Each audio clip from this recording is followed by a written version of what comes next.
अपने मन को दृढ़ निश्चय से बांधो, सफलता पीछे आएगी।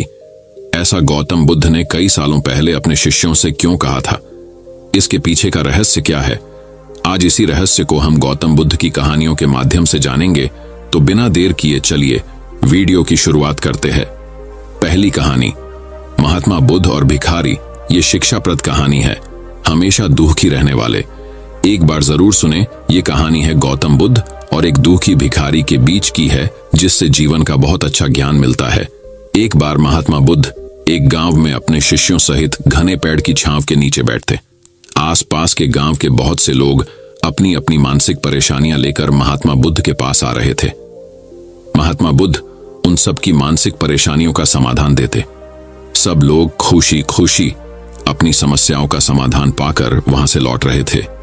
ही से कुछ दूर बैठा एक दुखी भिखारी खुद की किस्मत को कोसता हुआ बुद्ध के पास जाने वाले लोगों को देखकर ये सोचने लगा कि अभी कुछ देर पहले तो ये लोग दुखी मन से मुंह लटकाए उन महात्मा के पास गए थे, और अब इतना खुश होकर कैसे वापस लौट रहे हैं?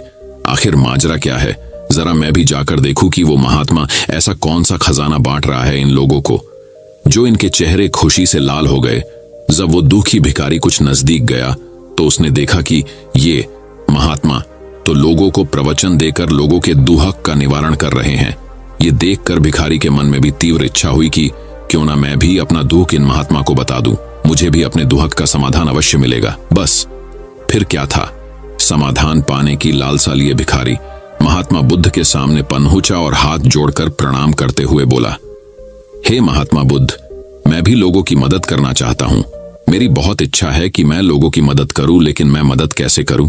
मैं तो बहुत गरीब हूं, ना तो मेरे पास धन है, ना ही कोई वस्तु जिससे मैं किसी की मदद कर सकूं। मैं चाहकर भी किसी की मदद नहीं कर सकता।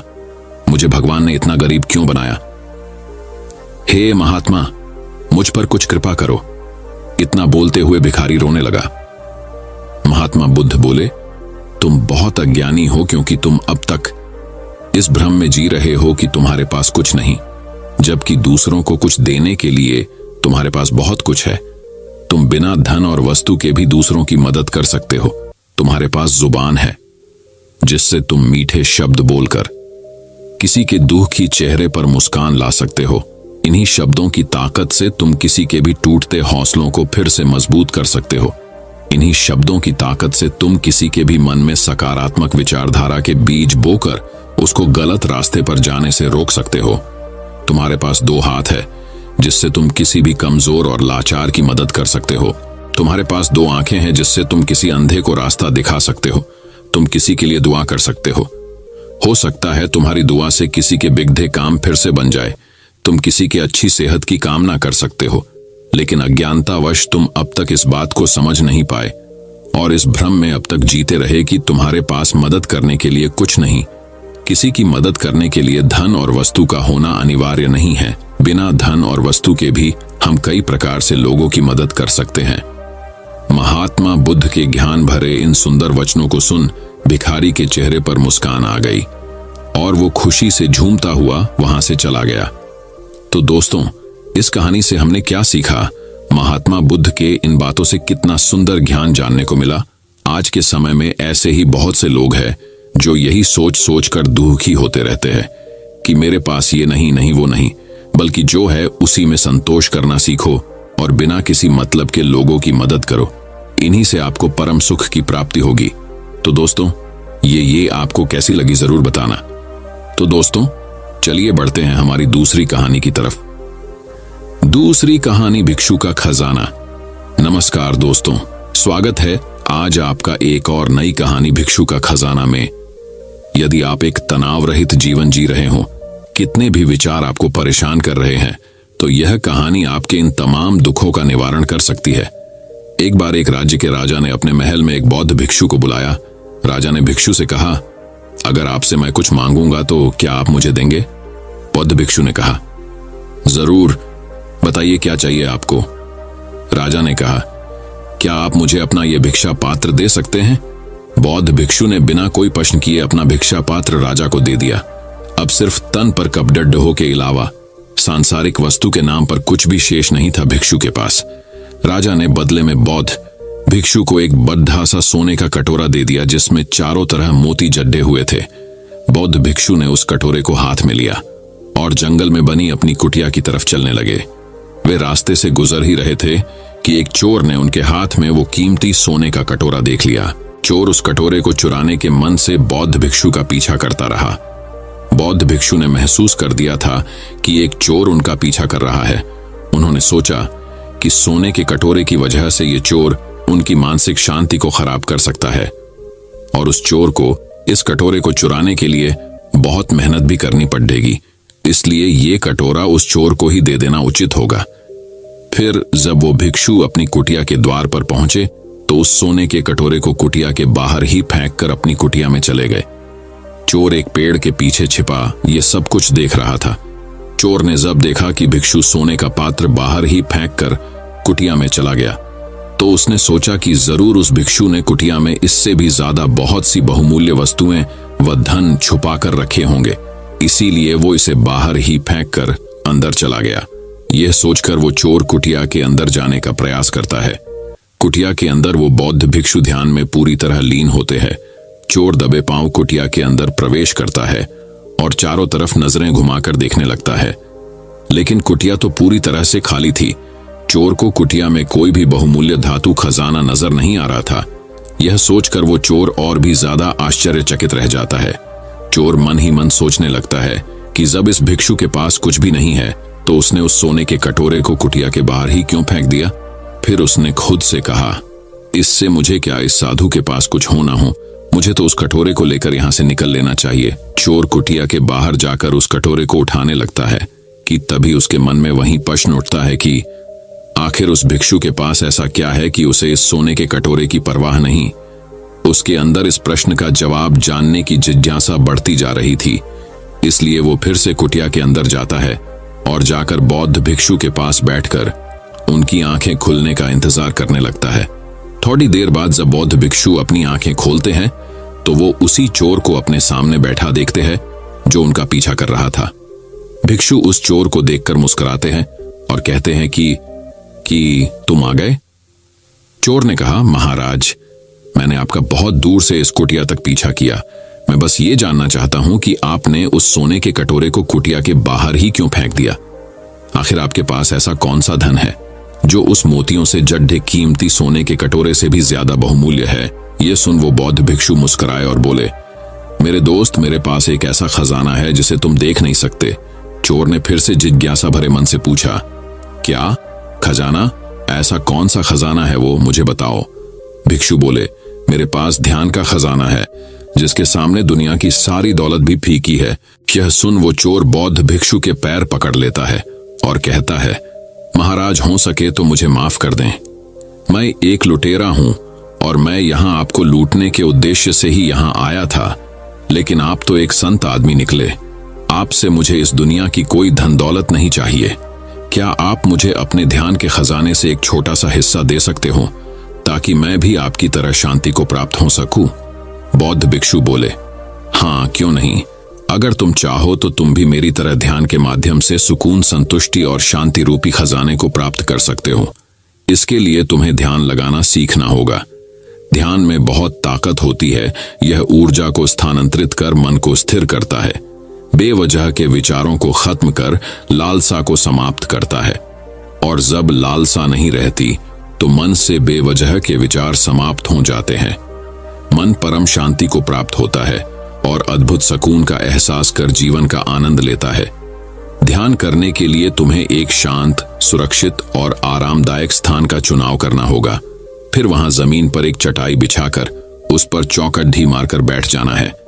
तुम्हें अपने रीढ़ की हड्डी सीधी रखनी है, आंखें बंद करनी है और गहरी सांस लेनी है। तुम्हें अपनी दोनों हथेली अपने घुटनों पर ऊपर की तरह रखनी है। इसे ध्यान मुद्रा कहते हैं। तुम्हें अपना ध्यान अपनी सांसों की तरफ केंद्रित करना है। तुम्हारी सांसें जितना ज्यादा छोटी और गहरी होती जाएंगी, तुम उतना ही ज्यादा ध्यान के सागर में डूबते जाओगे। तुम्हें अपनी हर एक आने जाने वाली सांस पर ध्यान केंद्रित करना है। अगर तुम्हारे मन में बार बार विचार आ रहे हैं तो इसका मतलब तुम सांसों पर ध्यान केंद्रित नहीं कर रहे। धीरे धीरे तुम्हारे मन से विचार समाप्त होते होते शून्य हो जाएंगे। मन बहुत हल्का महसूस होगा यह ध्यान का वह स्तर होगा जब तुम्हें परम शांति और आनंद की अनुभूति होने लगेगी। यही गहरे ध्यान की अनंत अवस्था है। ये 1 या 2 दिन में नहीं होगा, इसका प्रयास तुम्हें रोज करना होगा। चोर ने अब चोरी डाका छोड़ रोज नियमित रूप से ध्यान लगाना शुरू कर दिया। कुछ ही दिनों में चोर को स्वयं में बहुत परिवर्तन नजर आया। उसे अपने अंदर सकारात्मक ऊर्जा का एहसास होने लगा। चोर का जीवन पूरी तरह से बदल चुका था। तो उम्मीद करता हूं भिक्षु का खजाना से आज आपके दुखों का निवारण जरूर हुआ होगा। तो दोस्तों चलिए बढ़ते हैं हमारी तीसरी कहानी की तरफ। तीसरी कहानी, धर्म का सौदा। भगवान बुद्ध एक बार काशी में एक किसान के घर भिक्षा मांगने चले गए। भिक्षा पात्र आगे बढ़ाया। किसान ने एक बार उन्हें ऊपर से नीचे तक देखा। शरीर पूर्णांग था। संयोग से वह किसान कर्म पूजक था। गहरी आंखों से देखता हुआ बोला, मैं तो किसान हूं, अपना परिश्रम करके अपना पेट भरता हूं, साथ में और भी कई व्यक्तियों का। तुम क्यों बिना परिश्रम किए भोजन प्राप्त करना चाहते हो? बुद्ध ने अत्यंत ही शांत स्वर में उत्तर दिया, मैं भी तो किसान हूं, मैं भी खेती करता हूं। किसान ने आश्चर्य से भरकर प्रश्न किया, फिर अब भिक्षा क्यों मांग रहे हैं? भगवान बुद्ध ने किसान की शंका का समाधान करते हुए कहा, क्योंकि वत्स, वह खेती आत्मा की है। मैं ज्ञान के हल से श्रद्धा के बीज बोता हूं, तपस्या के जल से सींचता हूं। विनय मेरे हल की हरिस, विचारशीलता फल और मन न रैली है। सतत अभ्यास का ध्यान मुझे उस गंतव्य की ओर ले जा रहा है जहां न दुख है न संताप। मेरी इस खेती से अमरता की फसल लहराती है। ऐसे में यदि तुम मुझे अपनी खेती का कुछ भाग दो और मैं तुम्हें अपनी खेती का कुछ भाग दूं, तो क्या यह सौदा अच्छा न रहेगा? किसान की समझ में बात आ गई और वह तथागत के चरणों में अवनत हो गया। तो दोस्तों चलिए बढ़ते हैं हमारी चौथी कहानी की तरफ। चौथी कहानी, पंडित और मूर्ख। श्रावस्ती के 2 युवकों में बड़ी प्रगाढ़ मैत्री थी। दोनों ही दूसरों की जेब काटने का धंधा करते थे। एक दिन भगवान बुद्ध का एक स्थान पर प्रवचन चल रहा था। अच्छा अवसर जानकर दोनों मित्र वहीं जा पहुंचे। उनमें से एक को भगवान बुद्ध के प्रवचन बहुत अच्छे लगे और वह ध्यानावस्थित होकर उन्हें सुनने लगा। दूसरे ने कई जेबें इस बीच साफ कर लीं। शाम को दोनों घर लौटे। एक के पास धन था, दूसरे के पास सद्विचार। गिरहकट ने व्यंग्य करते हुए कहा, तू बड़ा मूर्ख है रे, जो दूसरों की बातों से प्रभावित हो गया। अब इस पांडित्य का ही भोजन पका और पेट भर। अपने पूर्वकृत कर्मों से दुखी दूसरा गिरहकट बुद्ध के पास लौटा और उनसे सब हाल कहा। बुद्ध ने समझाया, वत्स, जो अपनी बुराइयों को मानकर उन्हें निकालने का प्रयत्न करता है वही सच्चा पंडित है, पर जो बुराई करता हुआ भी पंडित बनता है वही मूर्ख है। तो दोस्तों चलिए बढ़ते हैं हमारी 5वीं कहानी की तरफ। 5वीं कहानी, सधन्यवाद। वापस एक बार की बात है, भगवान बुद्ध ज्ञान का प्रचार करने के क्रम में घूमते हुए एक ब्राह्मण के घर ठहरे। उस समय ब्राह्मण बुद्ध से काफी खफा रहते थे, क्योंकि ब्राह्मणों को लगता था कि बुद्ध ने उसके धर्म को नुकसान पहुंचाया है। खैर, ब्राह्मण को मालूम हुआ कि वह बुद्ध हैं तो उसने जी भरकर गालियां दी। अब शब्द कहे और तुरंत उसके घर से निकल जाने को कहा। बुद्ध देर तक सुनते रहे। जब उस ब्राह्मण ने बोलना बंद किया तो उन्होंने पूछा, द्विजवर, आपके यहाँ कोई अतिथि आते होंगे तो आप उनका सुंदर भोजन और मिठाई से स्वागत करते होंगे। इसमें क्या शक, उसने उत्तर दिया, और यदि किसी कारणवश मेहमान खाने से इनकार कर दे तो आप उन पकवानों को फेंक देते होंगे। फेंक क्यों देते हैं? हम स्वयं ग्रहण कर लेते हैं, उन्होंने विश्वासपूर्वक उत्तर दिया। तो हम आपकी यह गालियों की भेंट स्वीकार नहीं करते, अपनी वस्तु आप ग्रहण करिए। यह कहकर बुद्ध मुस्कुराते हुए वहां से चल पड़े। तो दोस्तों चलिए बढ़ते हैं हमारी 6ठी कहानी की तरफ। 6ठी कहानी, निष्ठा की भूख। शौरपुच्छ नामक वणिक ने एक बार भगवान बुद्ध से कहा, भगवान मेरी सेवा स्वीकार करें, मेरे पास 1 लाख स्वर्ण मुद्राएं हैं, वह सब आपके काम आएंगे। बुद्ध कुछ न बोले, चुपचाप चले गए। कुछ दिन बाद वह पुनः तथागत की सेवा में उपस्थित हुआ और कहने लगा, देव, यह आभूषण और वस्त्र ले लें दो, क्योंकि काम आएंगे, मेरे पास अभी बहुत सा द्रव्य शेष है। बुद्ध बिना कुछ कहे वहां से उठ गए। शौरपुच्छ बड़ा दुखी था कि वह गुरुदेव को किस तरह प्रसन्न करे। वैशाली में उस दिन महान धर्म सम्मेलन था। हजारों व्यक्ति आए थे। बड़ी व्यवस्था जुटानी थी। सैकड़ों शिष्य और भिक्षु काम में लगे थे। आज शौरपुच्छ ने किसी से कुछ न पूछा, काम में जुट गया। रात बीत गई, सब लोग चले गए, पर शौरपुच्छ बेसुध कार्य निमग्न रहा। बुद्ध उसके पास पहुंचे और बोले, शौरपुच्छ, तुमने प्रसाद पाया या नहीं? शौरपुच्छ का गला रूंध गया। भाव विभोर होकर उसने तथागत को सादर प्रणाम किया। बुद्ध ने कहा, वत्स, परमात्मा किसी से धन और संपत्ति नहीं चाहता, वह तो निष्ठा का भूखा है। लोगों को निष्ठाओं में ही वह रमण किया करता है। आज तुमने स्वयं यह जान लिया, तो दोस्तों चलिए बढ़ते हैं हमारी 7वीं कहानी की तरफ। 7वीं कहानी कुमारिल का पश्चाताप। बौद्ध धर्म की नास्तिकवादी विचारधारा का खंडन करने के लिए कुमारिल भट्ट ने प्रतिज्ञा की और उसे पूरा करने के लिए उन्होंने तक्षशिला के विश्वविद्यालय में बौद्ध धर्म का गहन अध्ययन पूरा किया। उन दिनों की प्रथा के अनुसार छात्रों को आजीवन बौद्ध धर्म के प्रति आस्थागत रहने की प्रतिज्ञा करनी पड़ती थी, तभी उन्हें विद्यालय में प्रवेश मिलता था। कुमारिल ने झूठी प्रतिज्ञा ली और शिक्षा समाप्त होते ही बौद्ध मत का खंडन और वैदिक धर्म का प्रसार आरंभ कर दिया। अपने प्रयत्न में उन्हें सफलता भी बहुत मिली। शास्त्रार्थ की धूम मचाकर उन्होंने शून्यवाद की निस्सारता सिद्ध करके लड़खड़ाती हुई वैदिक मान्यताएं फिर मजबूत बनाई। कार्य में सफलता मिली, पर कुमारिल का अंत करण विक्षुब्ध ही रहा।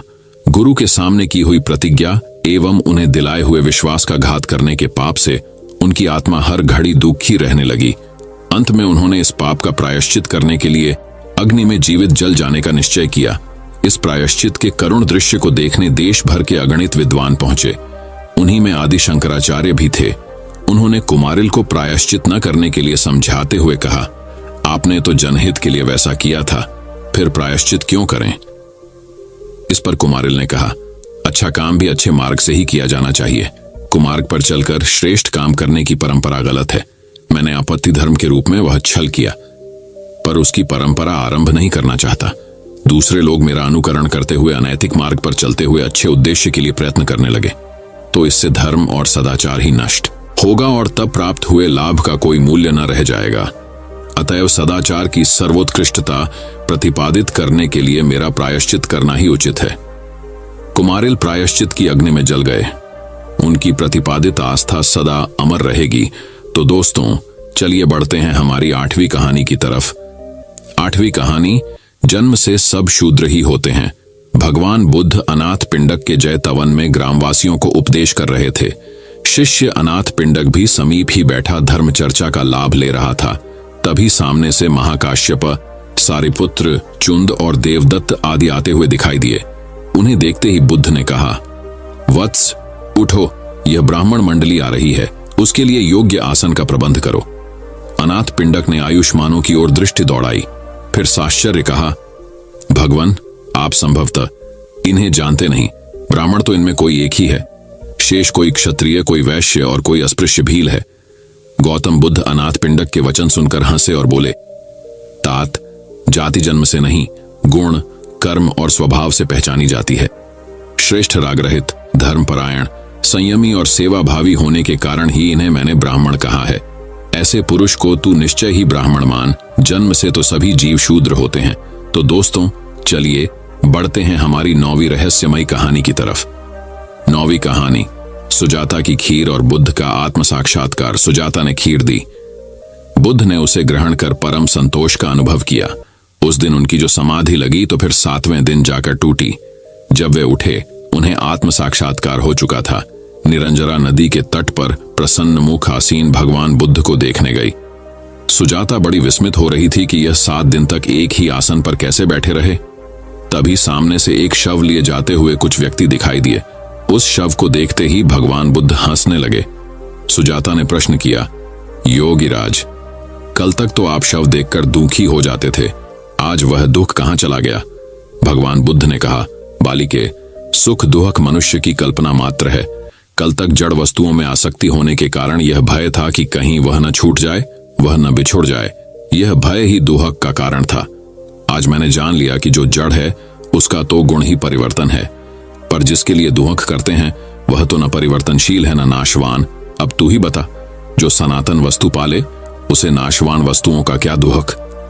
सुजाता यह उत्तर सुनकर प्रसन्न हुई और स्वयं भी आत्मचिंतन में लग गई। तो दोस्तों चलिए बढ़ते हैं हमारी 10वीं कहानी की तरफ। 10वीं कहानी, प्रमादी की पहचान। एक दिन भिक्षु संगाम जी ने भगवान बुद्ध से पूछा, भगवान, संसार के प्रमाद में पड़े हुए की क्या पहचान है? भगवान बुद्ध ने तत्काल कोई उत्तर न दिया और बातें करते रहे। दूसरे दिन कुंडिया नगर की कोल्य पुत्री सुप्पवासा के यहाँ उनका भोज था। सुप्पवासा 7 वर्ष तक गर्भ धारण करने का कष्ट भोग चुकी थी। भगवान बुद्ध की कृपा से ही उसे इस कष्ट से छुटकारा मिला था। इसी प्रसन्नता में वह भिक्षु संघ को भोजन दे रही थी। जब सुप्पवासा तथागत को भोजन करा रही थी, उसका पति नवजात शिशु को लिए पास ही खड़ा था। 7 वर्ष तक गर्भ में रहने के कारण बालक जन्म से ही विकसित था। देखने में अति सुंदर, उसके हंसने और क्रीड़ा करने की गतिविधियां बड़ी मनमोहक थीं। बार बार मां की गोद में जाने के लिए मचल रहा था। भगवान बुद्ध ने मुस्कुराते हुए पूछा, बेटी सुप्पवासा, तुझे ऐसे ऐसे पुत्र मिले तो कितने और पुत्रों की कामना तू कर सकती है? सुप्पवासा ने कहा, भगवान, ऐसे 7 पुत्र हों तो अच्छा है। संगाम जी बगल में ही बैठे थे। कल तक जो प्रसव पीड़ा से बुरी तरह व्याकुल थी, आज फिर पुत्रों की कामना कर रही है। यह देखकर संगाम जी बड़े आश्चर्यचकित हुए। बुद्ध ने हंसकर कहा, संगाम जी चौंकिए मत, तुम्हारे कल के प्रश्न का उत्तर यही तो है। तो दोस्तों चलिए बढ़ते हैं हमारी 11वीं कहानी की तरफ। 11वीं कहानी योग्यता की परख। अंकमाल नामक एक युवक भगवान बुद्ध के सामने उपस्थित हुआ और बोला, भगवान, मैं संसार की कुछ सेवा करना चाहता हूं। आप मुझे जहां भी भेजना चाहें भेज दें, ताकि मैं लोगों को धर्म का रास्ता दिखा सकूं। बुद्ध हंसे और बोले, तात, संसार को कुछ देने के पहले अपने पास कुछ होना आवश्यक होता है, जबकि तुम्हारे पास ऐसा कुछ भी नहीं है। जाओ, पहले अपनी योग्यता बढ़ाओ, फिर संसार की भी सेवा करना। अंकमाल वहां से चल पड़ा और विभिन्न प्रकार के कलाओं के अभ्यास में जुट गया। बाण बनाने से लेकर चित्रकला तक, मल्ल विद्या से लेकर मल्लाहकारी तक, जितनी भी कलाएं हो सकती हैं, उन सब का उसने 10 वर्ष तक कठोर अभ्यास किया। अंकमाल इस सब में इतना अच्छा हो गया कि सारे देश में उसकी ख्याति फैल गई। अपनी प्रशंसा से आप प्रसन्न होकर अंकमाल अभिमान पूर्वक लौटा और तथागत की सेवा में उपस्थित हुआ। अपनी योग्यता का बखान करते हुए उसने कहा, भगवान, अब मैं 64 कलाओं का झांता हूं और अब मैं संसार के प्रत्येक व्यक्ति को कुछ न कुछ सिखा सकता हूं। भगवान बुद्ध मुस्कुराए और बोले, अभी तो तुम कलाएं सीख कर आए हो, परीक्षा दे लो, तब उन पर अभिमान करना। अगले दिन भगवान बुद्ध एक साधारण नागरिक का वेश बदलकर अंकमाल के पास गए और उसे अकारण खरी खोटी सुनाने लगे। अंकमाल क्रोधित होकर मारने दौड़ा तो बुद्ध वहां से मुस्कुराते हुए वापस लौट पड़े। उसी दिन 2 बौद्ध श्रमण वेश बदलकर अंकमाल के समीप जाकर बोले, आचार्य, आपको सम्राट हर्ष ने मंत्री पद देने की इच्छा व्यक्त की है, क्या आप उसे स्वीकार करेंगे? अंकमाल को लोभ आ गया। उसने कहा, हाँ हाँ, क्यों नहीं, अभी चलो। दोनों श्रमण भी मुस्कुरा दिए और चुपचाप लौट आए। अंकमाल हैरान था, बात क्या है? थोड़ी देर बाद भगवान बुद्ध पुनः उपस्थित हुए। उनके साथ आम्रपाली थी। अंकमाल जितनी देर तथागत वहां रहे, आम्रपाली की ही ओर बार बार देखता रहा। बात समाप्त कर तथागत आश्रम लौटे। सायंकाल अंकमाल को बुद्धदेव ने पुनः बुलाया और पूछा, वत्स, क्या तुमने क्रोध, काम और लोभ पर विजय की विद्या भी सीखी है? अंकमाल को दिन भर की सब घटनाएं याद हो आईं। उसने लज्जा से अपना सिर झुका लिया और उस दिन से आत्मविजय की साधना में संलग्न हो गया। तो दोस्तों चलिए बढ़ते हैं हमारी 12वीं कहानी की तरफ। 12वीं कहानी, निराश न लौटाओ। भगवान बुद्ध मृत्युशैया पर पड़े थे। उनकी जीवन ज्योति के अस्त होने में कुछ ही विलंब था। सुभद्र नामक साधु ने यह समाचार सुना तो वह अपनी धर्म संबंधी कुछ शंकाओं को निवारण करने के उद्देश्य से उनकी सेवा में उपस्थित हुआ। पर आनंद ने, जो कुटी के द्वार पर स्थित था, उसे भीतर जाने से रोका और कहा, भगवान को इस समय कष्ट देना उचित न होगा। पर सुभद्र बराबर आग्रह करता रहा कि उसे भगवान का दर्शन कर लेने दिया जाए। बुद्ध जी ने भीतर पड़े हुए इस चर्चा को स्पष्ट रूप से सुना और वहीं से कहा, आनंद, सुभद्र को भीतर आने दो, वह ज्ञान प्राप्ति की इच्छा से आया है, मुझे कष्ट देने नहीं आया। सुभद्र ने जैसे ही भीतर जाकर करुणा की उस शांत मूर्ति को देखा, वैसे ही बुद्ध जी के उपदेश उसके हृदय में प्रविष्ट हो गए और वह बौद्ध भिक्षु बन गया। बुद्ध भगवान ने शरीरांत होते हुए भी किसी ज्ञान के अभिलाषी को निराश नहीं किया। भगवान बुद्ध जब मरने लगे तब उन्होंने अपने शिष्यों को बुलाकर अंतिम उपदेश दिया, तुम लोग अपने अपने ऊपर निर्भर रहो, किसी दूसरे की सहायता की आशा न करो, अपने भीतर से ही अपने लिए प्रकाश उत्पन्न करो, सत्य की ही शरण में जाओ और उसे मजबूत हाथों से पकड़े रहो। दोस्तों, मैं उम्मीद करता हूं कि यह कहानी सुनने से आपके जीवन में अच्छे बदलाव आए होंगे। आपको इस वीडियो से क्या सीखने मिला ये कमेंट करके जरूर बताइए और अपने परिवार, दोस्तों या आपके करीबी इंसान के साथ ये कहानी शेयर करके उन्हें भी इस ज्ञान से परिचित करवाए। बाकी अगर आपको ये वीडियो दिल से अच्छी लगी हो तभी इस वीडियो को लाइक कर देना, और आपने अब तक इस चैनल को सब्सक्राइब न किया हो तो चैनल को सब्सक्राइब भी जरूर कर देना। आपका हर दिन शुभ हो और खुशियों से आपका जीवन भरा रहे। धन्यवाद। नमो बुद्धाय।